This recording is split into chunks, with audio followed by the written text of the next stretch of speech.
Welcome, dogs. Get your goggles, get your tightest lycra tri-suit, put on those compression socks. Why be good at one sport if you can be shit at three? This is the Triathlon Mockery podcast.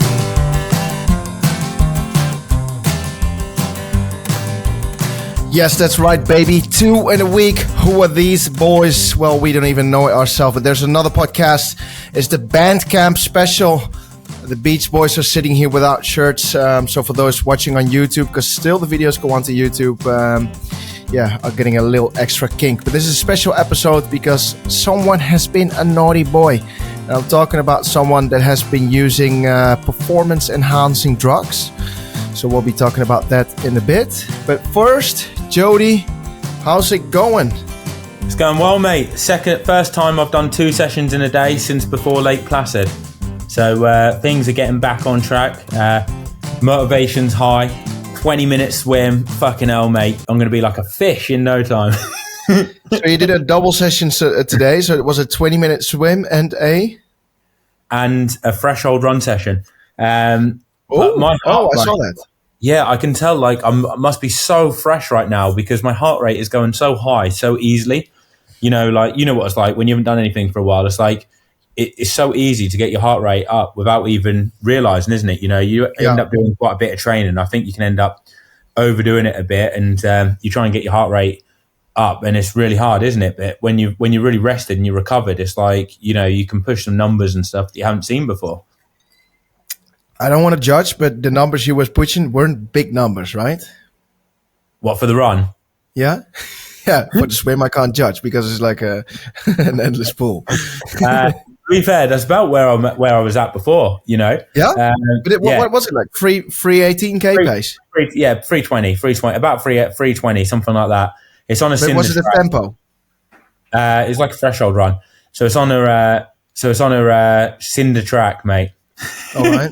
I was doing threshold K reps in April at 320k pace, not even on the track, but like on the roads, like just a K out, K back. Yeah, but this track, mate, is cinder, so it's like stones. It's not like it's not your normal track, mate. This is like from the 1940s. Yeah, but what is a Cinderella track where you're on is still quicker maybe than the dodgy road? No, roads is way quicker than the cinder track. Yeah, miles faster. All right. Like Cinderella Jody banging it on the floor. It's a good hard honest track in like 25 degrees Celsius and humidity, mate. Like this is like flipping. It's like brutal out there. Why wouldn't you do it on the roads then if a track is so slow? Because I like doing it on that track. I miss the track, and it's a nice surprise when you go back on the roads and then you end up running a lot faster for the same effort.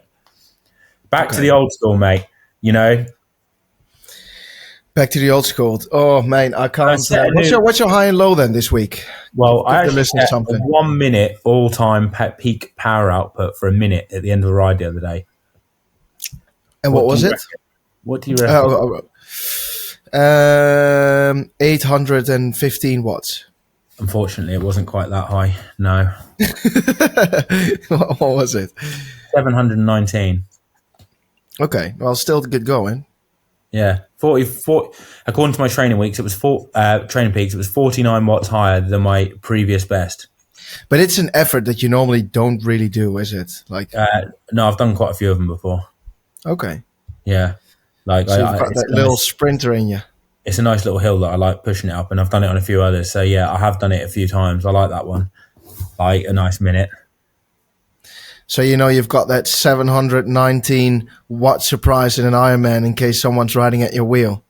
When I have to get Thomas Rodriguez off, but you know what? He's probably had so many steaks and stuff, and that he's going to be absolutely flying. There's no dropping him, is there? What is the low then this week? I haven't really got one, to be honest. Haven't really got a low. Like, have you? I did have a low. I had a flipping low, but I forgot. What was it again? Maybe it will come to my senses in a second. But anyway, I actually went out in the first Ferrari that I'd been in the other day. Yeah?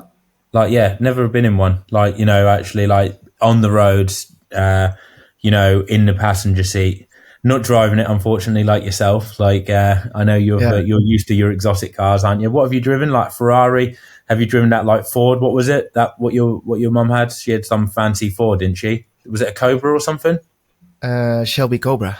A Shelby Cobra. Have you actually? Have you been out in that before? Have you driven that? Because I know I haven't driven it myself. No, that one. No. Have you been in it as a passenger? Yeah. What did that sound pretty wild when you were in that? Flipping wild. Yeah, that's a wild car. But it's unfortunately so when we will start our Top Gear podcast, we can talk about that. But yeah, I had something with the flipping low, but I can't remember. But anyway, I am trying to change my cycling a little bit, because in the past it's always been strength, and since this year I just didn't have the base from last year. So Lanzarote, bike wise, was a very, very poor, ashamed performance. So I've been working on the bike a lot, but I just feel cooked so often during the week. It's crazy. I've got so many off days. I mean, I'm still taking it off, but so many off days. In the past, a hilly cycle course like Lanzarote would have been like fucking perfect for you, wouldn't it? Like, I remember listeners of the podcast probably don't realise that you actually outbiked Braden Curry on his home course in Challenge Wanaka. Yeah, but that was more rolling. That's not a maybe he was just pacing it because he ran a 1:13. I ran. Yeah, you were like an age grouper, mate. You were like, but this was your first. You were still racing as the age group race. You ended up winning a Garmin, didn't you? You got better prize money. I did win a Garmin that day. What a brand new Garmin. I'm thinking, God, I'd rather have that than last place prize money of the pros, like, because that Garmin was worth more, weren't it? Like, it was actually not bad. I just think for some reason I'm either like scarred that I can't dig crazy deep anymore multiple times a week throughout the week, or I just don't have the basis to recover from it. I think you should look back and just basically look and see what you were doing after Kona 2019. Shitload of high intensity work, like flipping shitload of high intensity work. What was your total hours a week roughly? Have you looked back and seen? It's a mix, throughout the winter it was always something like in between 8 and 11 hours. And then throughout starting February, March, I think we were doing something like, what was it, like 12 to 15 hours a week on the bike. Oh, yeah. Mate, yeah. I mean, like total, like all three, like what were you doing? All three. Yeah. The run and swim were always suffering, mate. All right. Well, there you go then. Well, that's probably why, because you've never actually done, you're trying to do too many hours that's why you're so tired. Because back then, the hours aren't even that crazy at the moment. Like I'm sitting approximately around 20 to 23 hours. Yeah, 20, I would say. What you were doing at the end of 2019, if you just said you were only doing 8 to 11 and then not much swimming and running, you were probably only doing 15 hours, and that got you in really good fitness for then. So you've never actually done a long sustained period of time where you've been doing over 20 hours, have you? So although that might look low compared to what other people are doing, for you and your background, that's actually really, really high. So you probably do 2 weeks of that and then you're fucking cooked because you've not got the you've not built up to that. Sort of. But maybe I'm also being a wimp so now and then. You know what I'm like. Yeah. But anyway, so the news came today that Thomas Rodriguez, the Mexican who ran his very fast 2:34 in the flipping heat in Texas last year and won the race from Patrick Lang, who came in second, has been suspended because the ITA came with a message that they found clomiphene, and it's also known as Clomid, as a testosterone booster. So he's been tested positive for that. He hasn't been convicted yet. That's why he's been suspended. But it also explains why, due to personal reasons, he didn't race Challenge Roth. Yeah, and the fact that I was mega sus of this guy, like back in Texas, like when I was actually there, like, and I pulled out the race. So I was at the restaurant, like with Laura and that, and it was on the course. So we were sat there, like getting some food and stuff, and we saw him running, and she's like, "Who's this guy?" I'm like, "I've no idea." but he's literally put 5 minutes into Patrick Lang in like the first 25 Ks of the run. Like, you know, literally running 5 minutes quicker than him at that point, or 4 or 5 minutes, something like that. And flipping dogs again, mental. Even the dogs don't like it. Even the dogs don't like this one bit at all. Ted, get here. Yeah, so I was like mega sus of him, but then you kind of think to yourself, oh, you know, it looks suspicious, but like, you know, you can't really accuse someone, or like it's a bit bad, isn't it, to think all the time when someone does a really good performance that they're on drugs. But then you think, well, if he's this good, how have we not seen this coming in the past, over the past year or two? Because you kind of think to yourself, you don't really go from running not doing an Ironman to suddenly running 2:34 unless you've got some serious pedigree beforehand. You know what I mean? Regularly doing like halves or something like that, and you're running regularly like 108s off the bike or something like that. I know he has run a 109 before, but it was like in a half apparently, but it was just one, and it wasn't like consistently, was it? You know, if Christian Blumenfeld steps up to an Ironman, he's done like 5 or 6 halves the year before, and he's been running 107s, 108s. You kind of, and he's Olympic champion. You kind of take that. You know, you accept it. Yeah. This guy, it seemed like, came from nowhere. So that was sus. At Boulder, I thought it was like mega sus because he's in Boulder for the 70.3, and then he doesn't like take part. But then apparently 2 days later, he rides 120 miles. So then you're thinking, all right, he's obviously not ill, because if he was ill, he wouldn't be riding 120 miles. So that was suspicious. Then pulls out of Roth for, like you said, personal reasons. So then you're thinking, all right, so he's in great form. He's run a 2:34 marathon. He probably hasn't got massive sponsors because not many people really knew of him beforehand. So if he was in that good a form, like, you think to yourself, if I was in that good a form, I'd want to cash in. You know, he was leading the Ironman Pro Series after Texas. So you're thinking, how come he's not entered another Ironman? You know, he's doing Roth and he doesn't race it. It just didn't make sense, did it? Like, the decisions. And then obviously now you find out that he's failed a test from Texas. So have you ever heard of clomiphene? No, I had no idea. But my friend said to me that apparently loads of the bodybuilders at gyms use it when they come off a testosterone cycle to kind of boost their own levels, to kickstart their body. I don't know how true that is, but if that is true, then it makes that is true. All right, so then basically, because it helps with, well, I had to look it up, but it helps to so it helps maintaining gains. So that's probably why the bodybuilders use it, by helping to restore natural testosterone levels after a steroid cycle. So that's what the bodybuilders are doing. So he's maintaining the muscle mass, strength gains they have achieved during the cycle. So he's obviously been doping up, come off it before he went to America to race Oceanside, Texas. Took that to try and kickstart his own body, but that apparently that stays in your system for ages. So he obviously got his timings completely wrong. Was hoping to race Texas clean, not to fail a test, and then obviously got butt popped. And that makes you realize or think the reason he probably raced so poorly in Oceanside was probably because he didn't want to risk it, because he thought it was maybe a bit too early in his cycle. And all right, he had to be in Oceanside because he wanted to race Texas and get some points, but he didn't want to do too good a performance because he probably didn't want to get tested in case there was drug testers there. But then in Texas, it was still in his system and he didn't realise, and then popped. If he'd had a decent doctor, he wouldn't have failed, would he? We'd have never caught him because he wasn't on whereabouts. But what I went to Mexico, I've flipping seen it with my own eyes. I've seen him out on the streets, baby. So in Cozumel, on every corner, there's a pharmacy, and they're literally, I've sent the pictures over to you. They're literally advertising everything with get your steroids, get your PEDs. Really? Yeah, it's absolutely flipping nuts. You could get anything you want from them shops, and you don't have to have a doctor subscription, blah, blah. Even for like heavy painkillers, whatever, in the Netherlands, you would need to have a subscription for your doctor or whatever. You can just pop in as a 12-year-old little boy and just tell them, like, I want to have this, that, and that.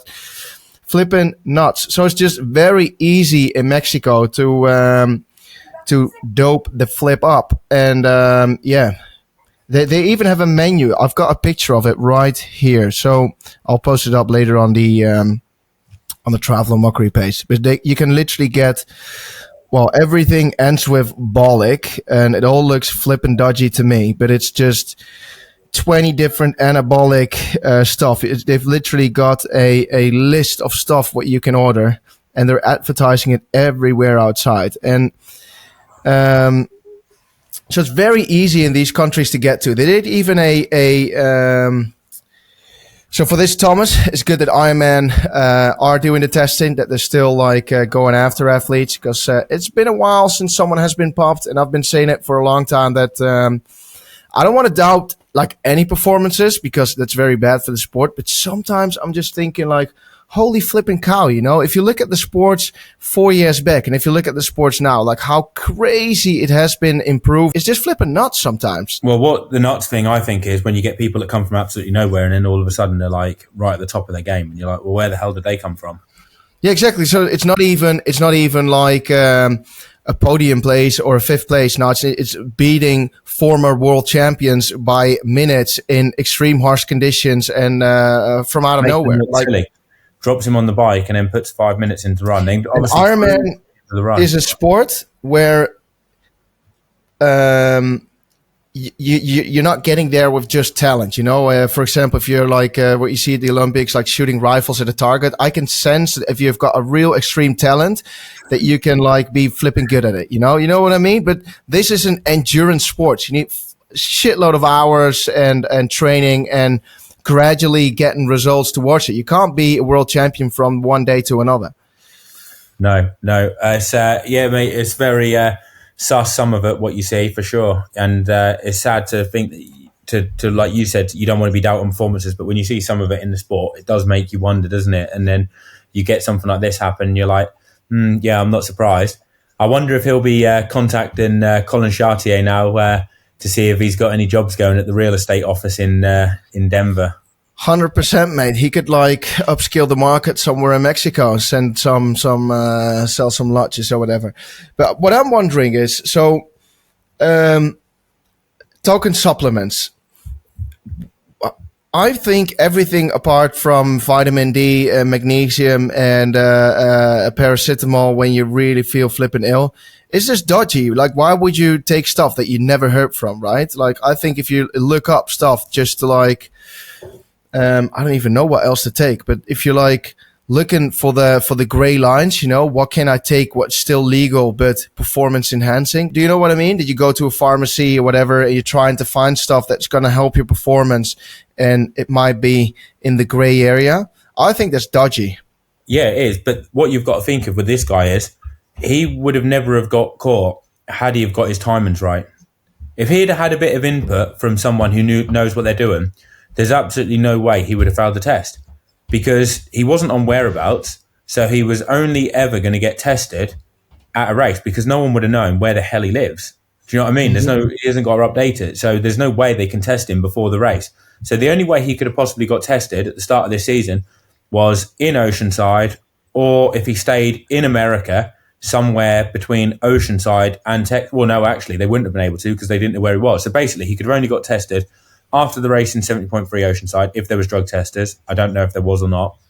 Or after Texas, and obviously he failed after Texas. But had he have got his timings right, he would have made sure that he raced in Texas without it in his system. And that's the problem, because he could have, if he'd had a bit of advice and the right advice for him, he would have probably raced. He needed Colin.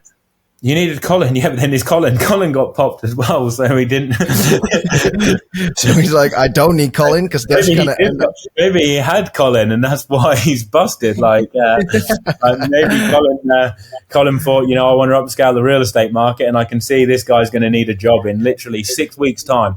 By the way, are you going to? You've got a little camp coming up, haven't you? Like a little bit of a trip. You mean Ibiza? You mean our band camp? Oh, yes. You're going to Ibiza, aren't you? You told me beforehand. I know. It's my birthday tomorrow, and it's also the end of a 3-week training cycle. And and now I'm going to blow it off when I go into Ibiza. And I'm going there for 4 days. Yeah, I am. But that's because friends of ours, they invited us over for a little weekender. But it's not what you're thinking that I'm going like Calvin Harris and Martin Garrix, whatever, front row. It's just laying on the beach. I'll do a run. I'll rent a mountain bike, and I'll do an easy swim for 4 days. And I'll go, drink some wines in a nice restaurant. I can see That's not all you're going to be doing. I can definitely see there's going to be hitting a big club and not coming back until 6 a.m. No. The last time I went to a club till 6 a.m., I can't even flip and remember. Like, Well, I would go to a club, maybe I would go to a party, but then from, first of all, only once, and then second of all, it would be more like an evening parties. It's not that flipping nuts as people would think. It's just one. Huh? Why 11? You calm down. That steam train. Remember that steam train, mate? What happens if you've got like this old steam train and you put a whole lot of charcoal on it and it's like steaming, but you don't release the pressure? It's going to blow up. It's going to blow up. And do you feel that's what you'd be like? You'd be like a steam. Oh, if you don't, what do you mean if you don't go out and stuff like that? Oh, no. It's not about like, I'm definitely not, because I'm going all in for all there and I want to be very fit in the start line. So wow. Yeah, of course. This is a scary thing, isn't it? Tom, not even scary. Turning down the clubs. I'm scared for your rivals, mate. The fact that you're turning down the clubs, so you're in top form for them. You know, you're going to Ibiza and the temptation isn't getting the better of himself. If you're on the start line in Almere, watch out, because this dog is going to be going for you. He's going to be biting at the heels. I am going all in. It's still another 5 weeks or something to train hard, and so it's like 4 days easy, and then a 3-week hard training block with partially you on Bandcamp, and then taper. I can't wait for it. I can't wait for the caravan. I'm excited to see what caravan life's like.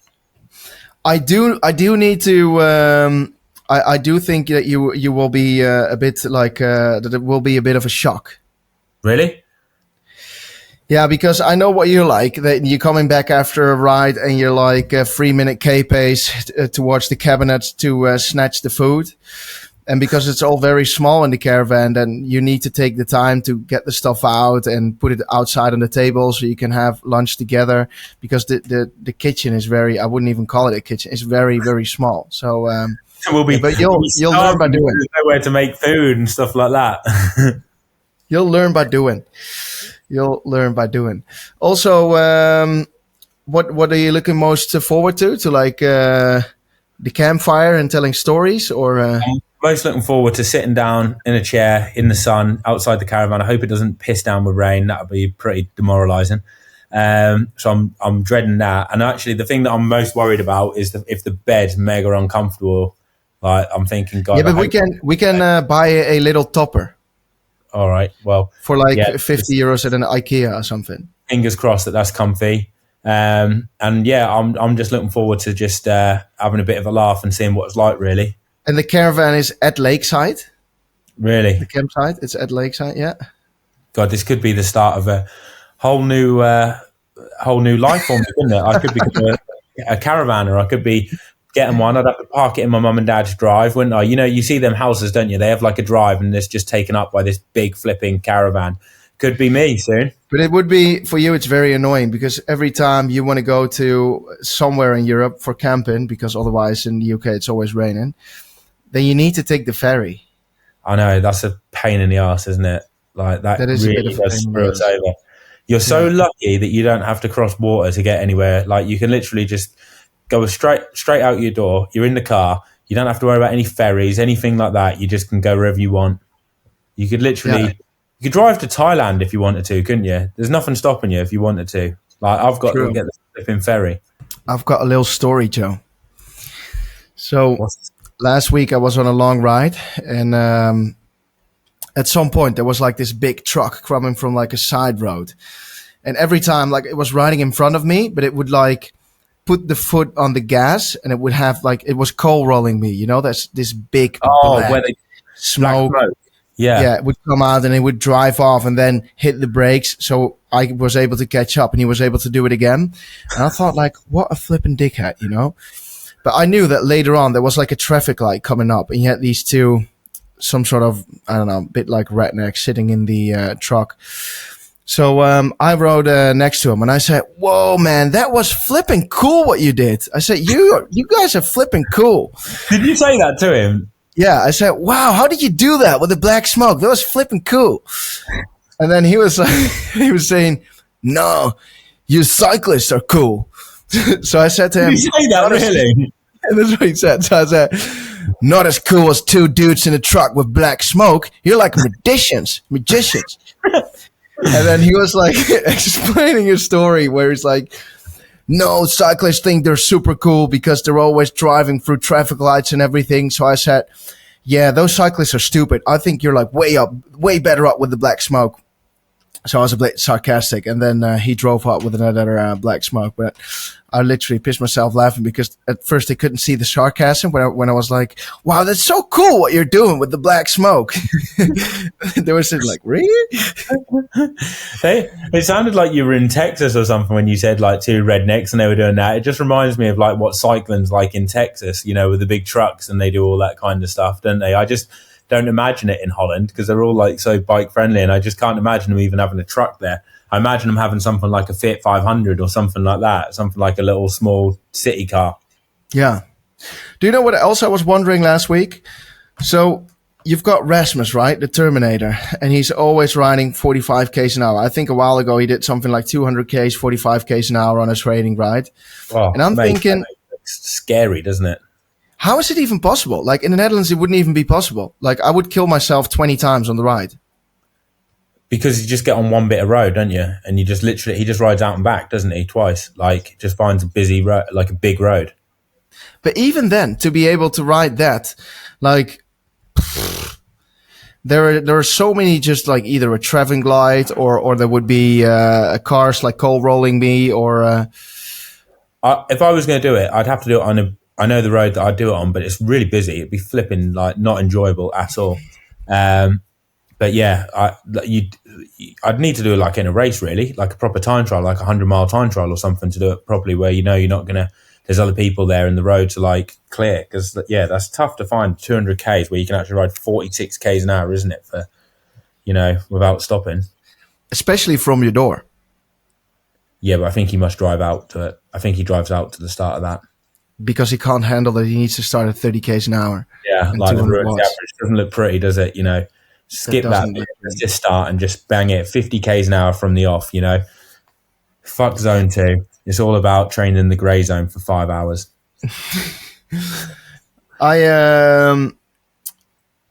Let's call this one a day. Yeah, so if you've got a Mexican training pile that's suddenly improving pretty quick, then it's there's something dodgy going on there. That's the lesson that we've learned. Sorry? Doesn't good steak give you like a boost though? Like apparently, like my friend Alberto told me that if you have a good steak, it can give you like 20 watts on the bike. Yeah, that's only in China where they've got testosterone meat. But he said he had a really nice Portuguese one, and it gave him 20 watts. The odd thing is, you would never, something like this wouldn't be able in Europe, right? Would you be able to eat a curry somewhere and then it would have EPO and testosterone in it? Something like that? I don't know. I wonder if there's a few people in Girona that might know the answer to that. Yeah. So this is it for this week. If you've got a Mexican training friend, keep him honest. Keep him real. In the meanwhile, we're getting back after it for 2 more days. And then I'll be off to Ibiza from Thursday till Sunday. And then on a Tuesday, I'll be going to Austria solo with the caravan, 30-hour drive. And Jody will meet me. Why are you laughing? Because you go solo, like you're like, not looking forward to that, are you? Just going down 90 k's an hour on the motorway, like with everyone overtaking you, thinking, I wish I didn't have this caravan. It is a bit of a grind. It is a bit of a grind. But once you're there, heaven, baby. So yeah, I'll be seeing you next week, Thursday, right? So that is the 16th. And when will you be traveling out again, like leaving? The 15th. The 15th? Oh, right, yeah, 15th, but until 28th? Yeah, something like that, yeah. The 28th. So we've got about a bit less than 2 weeks to make the most of it. 2 weeks of course carnage. All right, everyone. Thanks for listening. And thanks for the support. We'll see you back next week. See you later.